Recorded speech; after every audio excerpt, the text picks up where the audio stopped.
Жоғары сот кеңесі судьялардың тәуелсіздігін қамтамасыз етуде негізгі рөл атқарады. Осы тапсырмаларды іске асыру үшін кеңес жанында дербес тәртіптік орган сот жүйрігі құрылған. Ол барлық сот сатыларының судьяларына қатысты тәртіптік істер мен материалдарды қарайды. Судья тек заң нормаларымен көзделген тәртіптік теріс қылық жасаған үшін жауаптылыққа тартылуы мүмкін.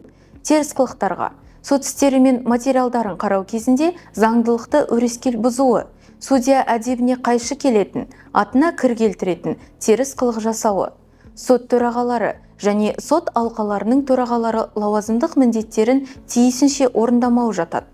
Бұл ретте сот жүйрігі мен судьяға қатысты материалдарды қарауға, сот істері мен материалдарын қарау кезінде заңдылықты өрескел бұзған үшін судьяға қатысты тәртіптік жауаптылыққа тарту мәселесі бойынша жоғары тұрған соттың ұсынуы, судья әдебіне қайшы келетін, атына кір келтіретін теріс қылық жасағаны үшін судьяларға қатысты жоғарғы сот төрағасының ұсынуы, немесе судья әдебі жөніндегі комиссияның шешімі. Сот төрағалары және сот алқаларының төрағаларына қатысты лауазымдық міндеттерін тиісінше орындамаған үшін жоғарғы сот төрағасының ұсынуы, немесе облыстық сот, жоғарғы соттың жалпы отырысының шешімі негіз болады. Сот жүйрігі судьяларға қатысты тәртіптік іс жүргізуге өздігінен бастамашылық етуге құқығы жоқ. Судьялардың тәртіптік жауаптылығы мәселелерінде жоғары сот кеңесінің рөлі сот жүйрігінің шешімдеріне келтірілген шағымдарды қарау.